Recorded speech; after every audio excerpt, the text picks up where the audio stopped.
Hello, everyone, and welcome back to the Common Sense Crypto channel. As with you always, this is Rich doing another video today on XRP. So I hope you're all having a wonderful day today, wherever you are in this great world. We're going to talk about XRP. So this is once again the 4-hour chart. We're slowly going downward. But I'm not panicking. In fact, I'm still optimistic as long as we hold above 60 cents. But because we fell a little bit today, right away, people on crypto Twitter thought the sky was falling. They were saying this is that big shakeout moment because people are expecting that as well. But you know, crypto isn't for weak hands. You have to have the diamond hands when you're in crypto. You got to be able to hold through anything.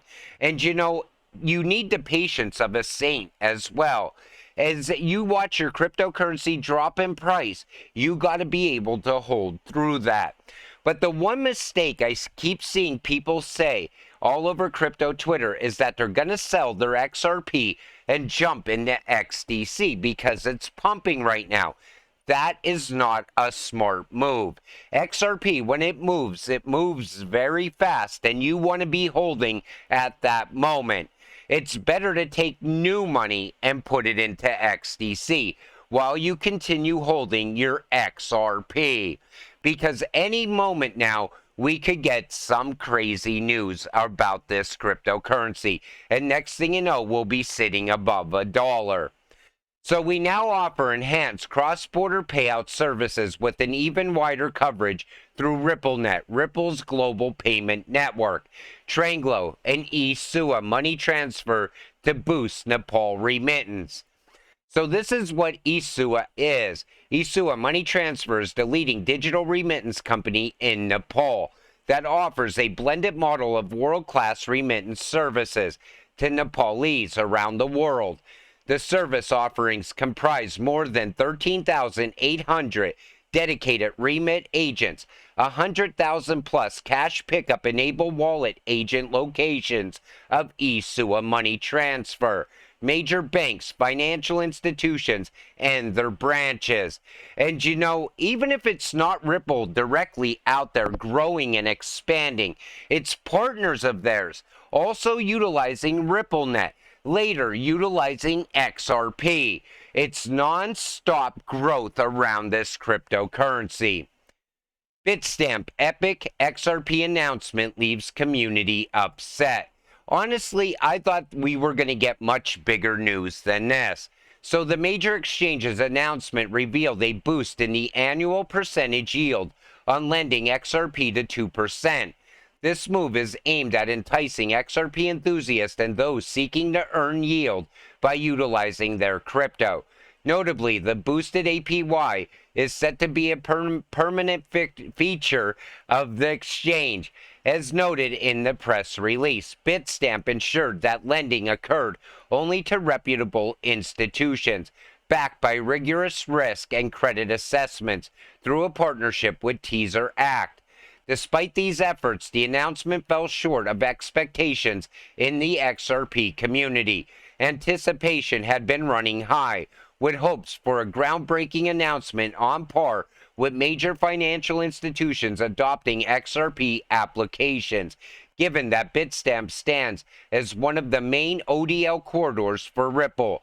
The community had set its sights on something truly monumental. A lot of people thought that announcement was going to be the big catalyst to send XRP over $1, as we see right here. So XRP anticipates positive catalyst in the coming days that might see its price target the $1 mark. In positive news, leading cryptocurrency exchange Bitstamp teases significant announcements for XRP. You know, I'm not going to lend out my XRP at 2%. I think we're going to have much better options in the future. For now, I just want to take custody of my crypto. Keep it safe. Keep it off the exchanges. Wait for that big moment to happen with XRP. And definitely do not click on anything that sounds too good to be true. You don't want to lose your crypto now.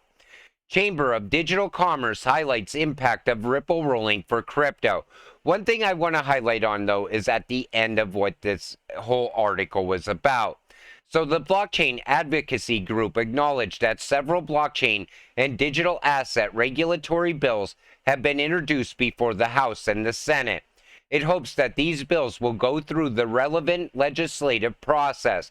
However, it believes the chances of enactment of the bills are slim based on the constraints of the legislative calendar.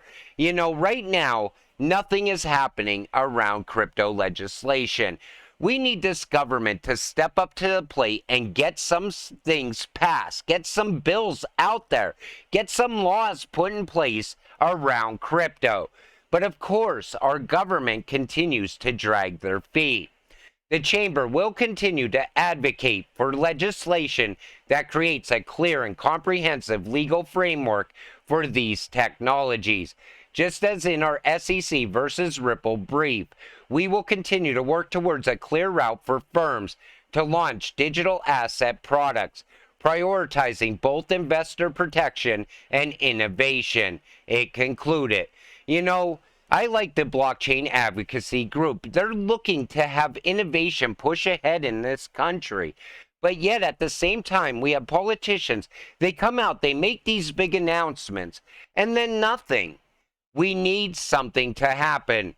But we definitely don't want Elizabeth Warren's bill because she wants to crush crypto and the retail investor.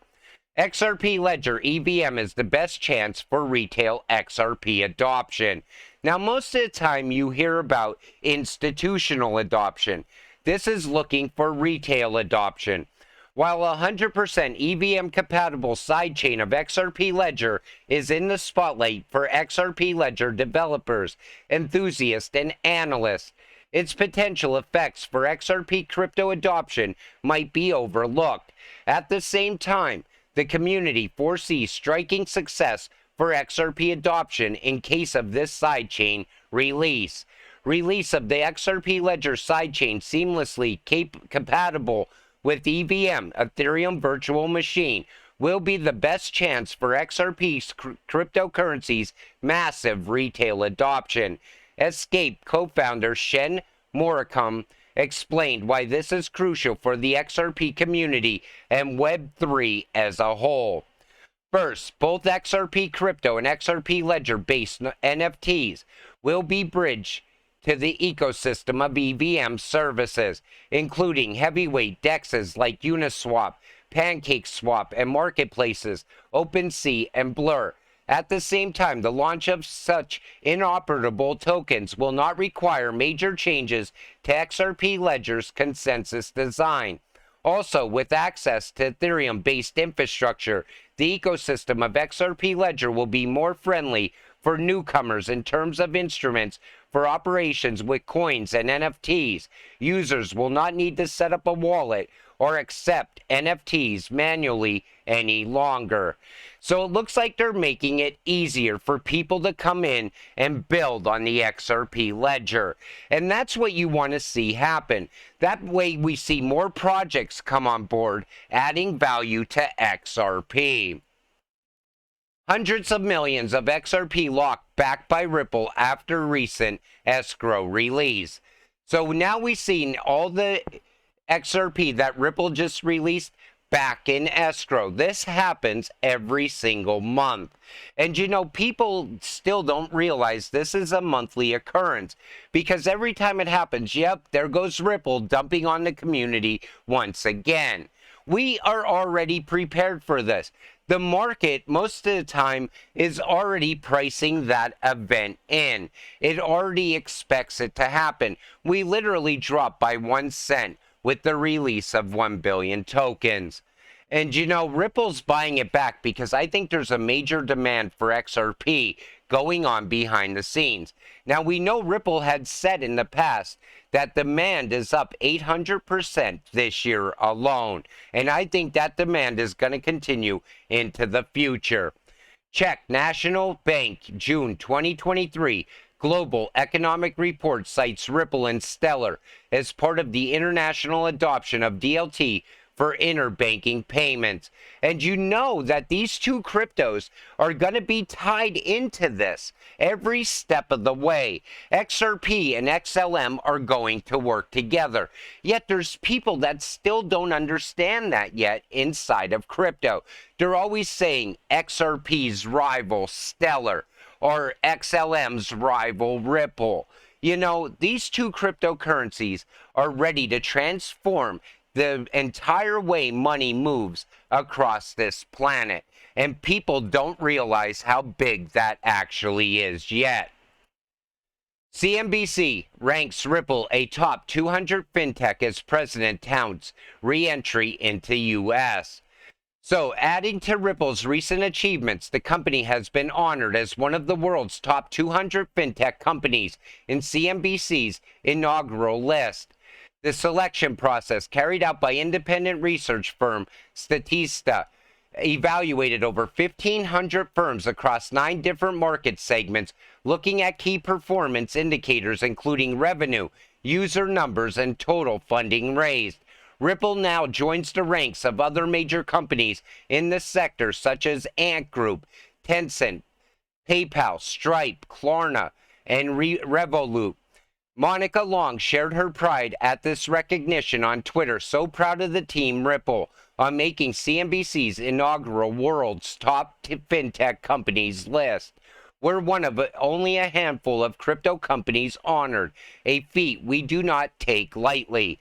When you see that, you know you're invested in the right cryptocurrency. Ripple has non-stop growth, on-demand liquidity corridors opening up all around the world, forming that new financial system. XRP Healthcare and Spiritus Medical partner to revolutionize healthcare industry. So London, August 3rd, 2023, XRP Healthcare and Spiritus Medical is thrilled to announce their strategic collaboration set to transform the healthcare landscape in Africa.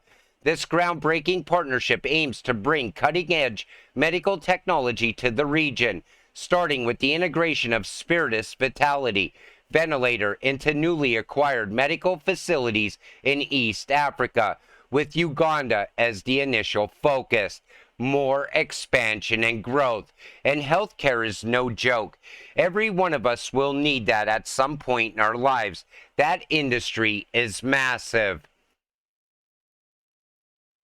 So now, you gotta hear this. This is Janet Yellen. Listen to what she had to say about the U.S.'s credit rating getting a downgrade. Overall annual inflation has declined every month for the past year, and our economy continues to grow. In the longer term, the United States remains the world's largest, most dynamic, and most innovative economy, with the strongest financial system in the world. Fitch's decision is puzzling in light of the economic strength we see in the United States. I strongly disagree with Fitch's decision, and I believe it is entirely unwarranted. Okay, so first she talked about inflation, which gas prices right now are skyrocketing. On top of that, groceries have still not gone down in price. And yet, she still sees the U.S. spending all this money and doesn't realize that affects our credit rating. And she doesn't think that it's fair that we got downgraded. And then you take a look at the rest of the country. U.S. has serious issues at hand. U.S. debt is about to hit $33 trillion. Fitch cuts U.S. credit rating to AA from AAA, a huge blow to the U.S. Last time it dropped was in 2011. Fitch expects U.S. to enter a recession later this year. BRICS are meeting August 22nd to the 24th of this year in Johannesburg, and they will announce their gold-backed currency. Many countries in the world publicly announced ditching dollars. It's all a play, and you're being played. This scene, U.S. is cornered. Next scene, U.S. has either 1, war, or 2, cyber pandemic. Next scene, global reset. There are no other options. I think we are purposely going in to the new financial system. They are pushing us into it. But right now, they're playing a different card. They're playing the alien card. You hear it talked about in Congress. That's how bad it has become. They are setting the narrative for an alien invasion. The beat goes on. Another bank has collapsed. Another trucking company has collapsed. And U.S. consumers are tapped out. You know, it's not just the banks falling apart, but it's actual companies falling apart as well. But yet they think that somehow the U.S. is bouncing back. You know, they're calling at the same time for bank consolidations to happen. As stores close down in shopping malls throughout the United States, Americans buy more online and commercial real estate gets squeezed by rising interest rates. Malls are plunging in value and becoming ghost towns, according to reports. And it's true. The malls are a thing of the past. I think they had their heyday at some point in the 90s. Remember the movie Mallrats? If you haven't seen it, definitely check it out. It's a great, great movie. But since then, it's been a total decline downward because stores close up all the time. And, you know, you go to the mall and there's only a handful of stores left and they're barely holding on. This country has some real problems. And don't even get me started on the major cities and the crime and homeless population as well. Crime is at an all-time high as well. And like I said, it's all happening by design. Then there's this. Take a listen to Brad Garlinghouse. And also, because I look around and I see the state of this country, I am very happy I am an XRP investor. I see XRP as our escape route. And, you know, nobody's going to change my mind on that. We are holding the cryptocurrency that's going to be utilized to move all the world's money. So take a listen to Brad. Brad, tell me here then, you know, where does this go? I mean, let's have a look at just effectively what we have. We've got so many cryptocurrencies out there. You know, you're one of the front runners, but the thing is, are there too many of you guys? You know, actually, I agree with you. I think there are too many. There are around 3,000 different digital assets that trade on a daily basis now. I think, you know, anytime there's a new market, there's a lot of people that run into that market and try to show that they can solve a problem, they can deliver a customer need. I have said publicly before that I think 99% of all crypto probably goes to zero. But there is that 1% where I think that is focused on solving a real problem for real customers and is able to do that at scale. And that's going to be game-changing. And I think that's going to continue to grow significantly in the decades ahead. Okay, so that was Brad Garlinghouse. Now take a listen to Lehman from over there at Hedera. Any kind of market is that you have this enormous springing up of thousands and thousands of companies, and then you have a crash, and then you get down to 3 or 4, whatever, big companies that continue on there. And that's the way every revolution tends to happen. I'm sure we'll see the same pattern here. So remember when people talk about market cap, and they always say it's almost impossible for XRP to hit certain price points based on market cap. Well, when 99% of crypto disappears, goes to zero, where do you think all that money is going to pour into? XRP, HBAR, these cryptocurrencies that we're going to be left with. And that's going to push the price of these cryptocurrencies higher than anyone could have ever expected. That's what I see coming in the future. And that's right around the corner. You know, we're at a time now in crypto where everything is starting to be utility. You know, everybody's looking at utility, and they're looking at tokenization, and they're looking at real world problems and how cryptocurrency is fixing some of those problems along the way. As that continues, all of a sudden, we're going to get mass adoption. Institutional money is going to come pouring in. Regulations are going to happen. Certain cryptocurrencies will go to zero. The money will then FOMO into these utility-driven cryptocurrencies. I think that's where XRP, XLM, XDC, HBAR, they're going to get their real value from that. But that's my opinion. What's yours? Put it in the comments section down below. And I'm going to wrap up this video. I want to thank you all for watching. I appreciate all of you. I'll see you in the next one. Have a great night.